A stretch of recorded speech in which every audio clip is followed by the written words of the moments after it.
Yo, what's going on, people? It's your boy Huncho, back at you again with another video. So over on the channel, we've gone over some cases where people, sometimes with a criminal past, sometimes not, go on to commit horrific crimes or purposely go out of their way to cause harm to people, a lot of the time resulting in murder, and this would be at the hands of drugs and or alcohol. We've discussed how being under the influence can make people severely irrational, with two big stories which a lot of you might remember from back in October, and that would be the cocaine-fueled Philip Tarver, who, after being on a cocaine and alcohol binge, would go on to decapitate his own mother. And around 10 days after that story, I reported on another one where we took a look at martial arts enthusiast Daniel Sharples, who, after spending the morning drinking and taking Valium, he would go on to confront a group of people and falsely claim that one of those people served his son and stepson spice and heroin, which of course they didn't, and he would go on to roundhouse kick a wheelchair user out of that group, resulting in his death. And again, both of these incidents just go to show how irrational you can really be when you abuse substances. And we're here once again going over a story which is all too familiar to the previous cases we've looked at before. Now, although this most recent case has only just been wrapped up in court, the story would in fact start all the way back in 2011, where at the time 23-year-old professional cage fighter Andrew or Andy Wadsworth, with a record of 2 wins and 2 losses, would end up in the news after it was reported that in 2009 he and an unknown accomplice would go on to commit an armed robbery on a house in Hindley, which is located in Greater Manchester. On a summer's night in August of 2009, the pair would break into a man's house by the name of Craig Anderson after he agreed to house sit for his father with his girlfriend. They were wearing balaclavas, and at around 10:30 p.m. they began their attack by hurling a paving slab through the front door of the house in Ruabund Crescent, and then they burst in. Andrew was armed with a hammer, and his accomplice was said to have brandished a baseball bat, and they both demanded money. Andrew was said to have struck Craig Anderson over the head with a hammer, and also struck his 17-year-old girlfriend twice as she tried to protect him. The girlfriend grabbed £30 in cash from upstairs, and after using pepper spray on Andrew, the two fled the scene. At some point between 2009 and 2011, I can't pinpoint an exact date, Andrew would go on to be found guilty for 2 robberies at a bookies and a pharmacy while armed with an imitation firearm. He was handed a 5-year prison sentence for the 2 armed robberies. Police would later find 2 discarded balaclavas which they linked to Andrew, more than likely because he was now on their system, and so eventually in 2011, when he went to court for this offence, he was once again found guilty and was handed a 10-year prison sentence. He would eventually go on to be released in 2017 on licence, and it would be some point after this, he and a woman by the name of Melissa Belshaw would get into an on and off relationship. The pair were said to have had a common interest in consuming alcohol and drugs, and while intoxicated, another common interest was to have sex with each other. By the time January of 2019 came around though, whatever their relationship was like at that point, Andrew would see himself recalled to prison after he tested positive for cocaine. Andrew would then go on to be released on the 4th of March 2020 and was sent to live at an approved hostel, but was allowed to move to his mother's address just a fortnight later because of the COVID-19 pandemic. On the 19th of May 2020, Andrew would be invited around Melissa's house because they wanted to talk about their relationship, because Andrew had become suspicious that Melissa had become an escort, because in previous texts, again, he was accusing her the days prior that she was again an escort, and eventually within those texts, she would go on to admit that she had a sugar daddy. It would have been at around 4 p.m. that Andrew, after taking drugs and consuming alcohol, would go on a vicious rampage armed with a knife and stabbed Melissa multiple times, eventually leading to her death. Melissa's 13-year-old daughter, who was also in the house at the time, had phoned the police, and she would also call out for help, and van driver Kevin Moores, who had stopped at the shop for a drink, heard the girl crying out for help, and he went to see what was going on. The girl couldn't get out the door, so Kevin said that he had to smash the window open with a hammer, which he did, and he got her to safety. And it would be at some point after he stabbed Melissa to death, he then ran out onto the street, and this would happen.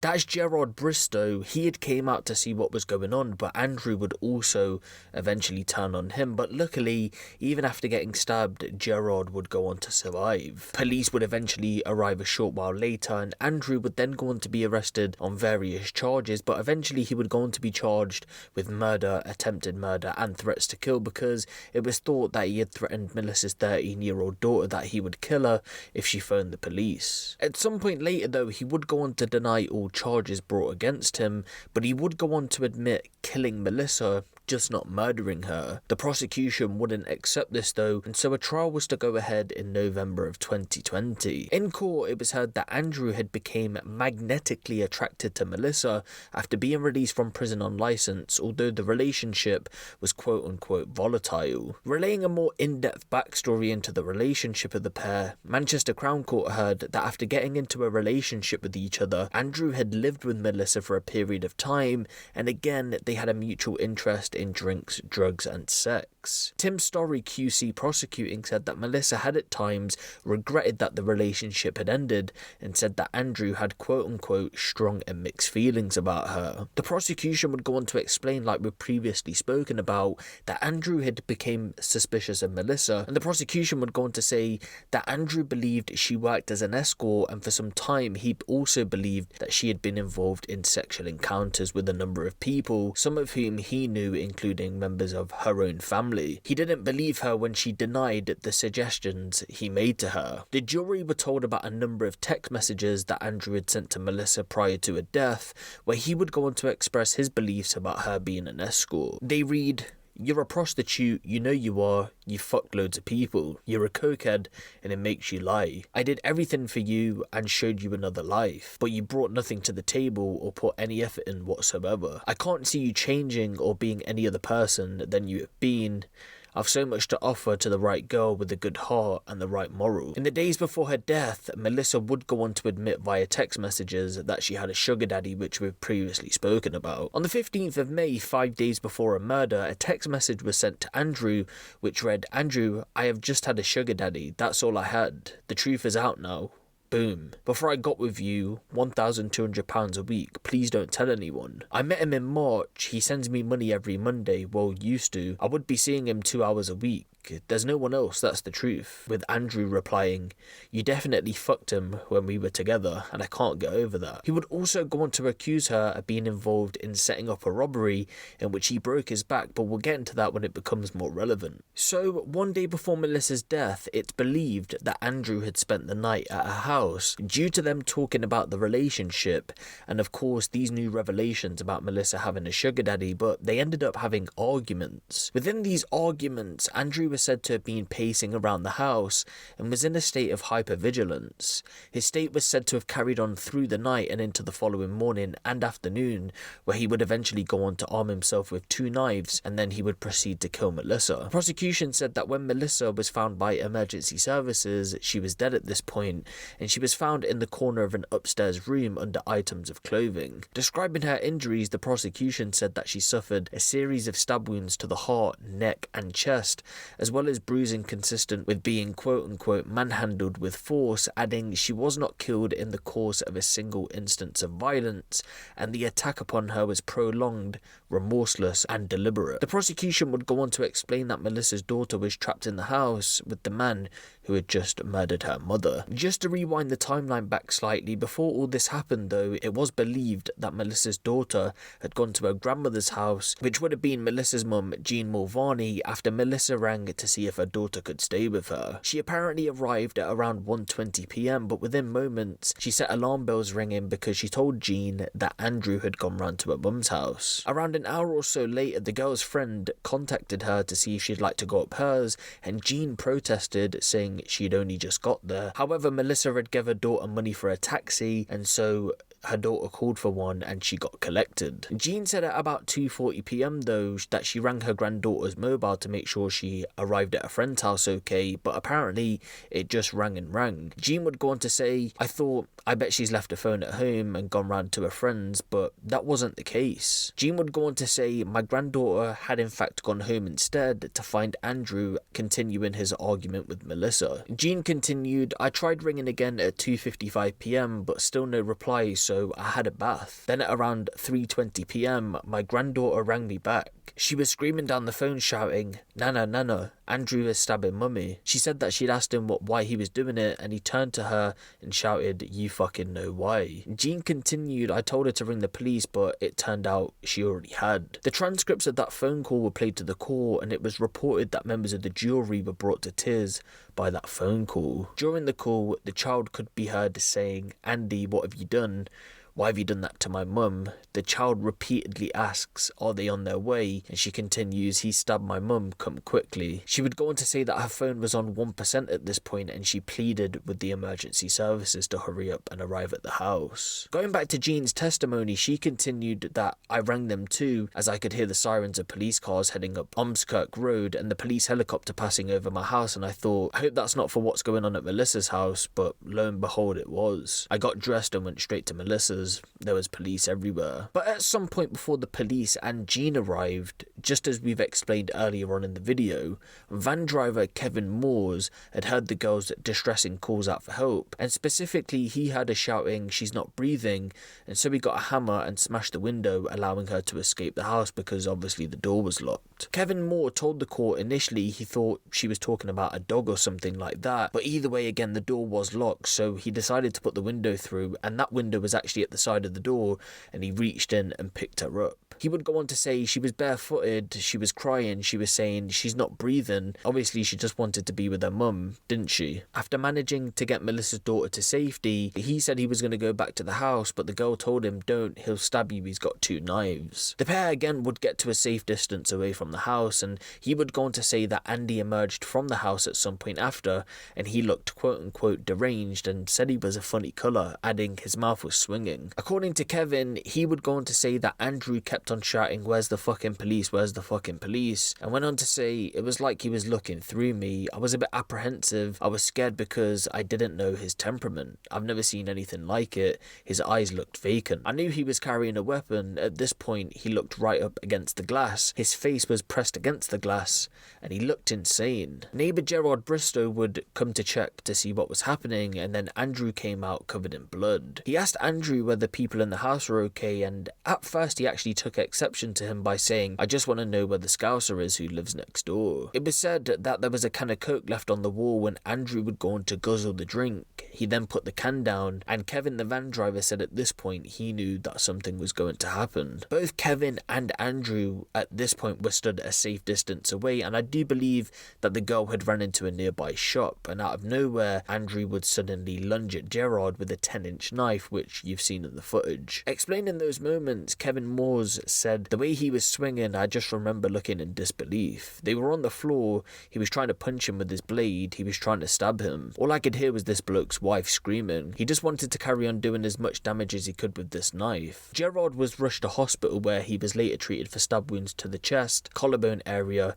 as well as a collapsed lung. Eventually though, the police would turn up and they would have to taser Andrew, which brought this murder and attempted murder spree to an end, and it was said that the arrival of the police had in fact saved Gerard's life, luckily for him. Melissa's mother Jean would go on to say that Andrew clearly intended to kill her granddaughter because she said that his next moves after killing Melissa was to attempt to murder, and again this of course is backed up by the fact that Gerard had been stabbed, but she said if it wasn't Gerard then it would have been Melissa's daughter. The jury were told of that incident in where Andrew alleged that he said Melissa had admitted to setting him up, which we spoke about earlier on in the video. Again, that isn't confirmed and that's just alleged by Andrew. He would go on to say, she told me we weren't getting on at the time, she was pressured into it. She needed money. She thought that a large amount of drugs was going to be kept in the house, and so she had given a key to people. She said, I never thought you'd get hurt like that. They told me they wouldn't bring weapons. It was said that Andrew had been forced to flee the house by jumping out of a bedroom window, which caused him to break his back. He went on to say, she had given them a key to the front door. She told me who one of them was, and that was a family member. Apparently though, he remained calm after learning about the attack before they went on to discuss other matters. others. In court, the prosecution read out police statements which were given by Andrew, where he would go on to admit feeling overwhelmed after Melissa would go on to admit to a number of alleged sexual encounters with other men whilst he was recalled to prison. Although apart from Melissa confirming the sugar daddy situation, all the other allegations she would in fact go on to deny. When asked why he killed Melissa, he replied, yeah. Then asked why, he said, she was stabbed, and so she's dead, isn't she? After being asked in the interview why he had attacked Melissa, Andrew said, I'll never get over what she did to me whilst I was in prison. What she had done to me was she got back into escorting with all these lads who go to the gym, everyone knows. I said to her, I do everything for you. You do nothing for me. I said you couldn't even support me through the worst days. She was being very selfish about things, adding, she told me she had gone to some house party and she had gone there for paid sex and took some GHB and there was many people who had sex with her. She said this was going on whilst I was in prison. I just flipped. Totally flipped. In police interviews, Andrew said the knife he used in the attack had been brought up to a bedroom by Melissa as she was using it to crush the cocaine they had been using. He said, I just said something like, are you fucking for real? She got up and I tried to get out and I grabbed her shirt. I just flipped. I felt so hurt and betrayed and humiliated. She tried to twist out of her top. I think I grabbed her with my left hand and I would have grabbed the knife with my right. In that moment, I didn't have it that I was going to stab her. It literally happened. It literally happened in just 10 seconds. I was that overwhelmed. I never wanted to harm Melissa. That's not me thinking as I am now. Her daughter came into the room and said something like, Andy, what have you done to my mummy? And I felt like a sudden realization of dread. To these claims though, the prosecution said that in essence, Andrew was trying to assassinate Melissa's character and was attempting to put the blame on her. They described his claims as no more than recycled complaints from his obsessional conversations he had with her well before. In regards to him attempting to murder Gerard, he said that Melissa had told him that she slept with a next door neighbour with a Scouse accent and allegedly he had been bullying her. He admitted he wanted to harm Gerard but didn't intend to kill him. He said he heard a strong Liverpudlian voice outside the house and he just flipped in regards to Gerard. After a trial at Manchester Crown Court, Andrew Wadsworth would go on to be found guilty of the murder of Melissa Belshaw and the attempted murder of Gerard Bristow, but would go on to be found not guilty of making threats to kill Melissa's 13-year-old daughter. He was then given a life sentence with a minimum term of 32 years, and sentencing him on Thursday the 3rd of December 2020, Mrs. Justice Yip said, at trial you painted a very negative picture of Miss Belshaw as she set out to shift responsibility away from you and to blame her for what happened. Some of the things you claimed were false. Your character assassination undoubtedly went beyond anything that was justified. You had degraded her in life and you continued to do so after death. She may have made some mistakes in her life, but at the time of her death, she was pursuing her dream of having her own beauty salon. She was still only young and was seeking to turn her life around. Sadly, she made the fatal mistake in becoming involved with you, and you took her future away. And so another story which shows us that when you abuse substances, namely cocaine and alcohol, it really does make you act irrationally. And again, a lot of the time, like we've seen in these cases time and time again, it does make people go on and kill. In this case as well, we can see that clearly Andrew was paranoid and overthinking a lot of this situation, and taking drugs and consuming alcohol wouldn't have helped with those thoughts. And again, this has led to the unfortunate murder of Melissa. But I do want to take this time out just to say rest in peace to Melissa, because she does leave a 13-year-old daughter who now has to grow up without a mother. And again, I just hope that she can get the best care that she can. I know she's got a grandma there, and hopefully she does have other family members around her that can support her. And just the family in general, I just do want to send my condolences out to them. But let me know what you guys think of this down in the comment section below. Give the video a little like, and if you want the latest drill, street and music news out of the UK, be sure to hit the subscribe button and the notification bell. It's been your boy Huncho, and I'm out.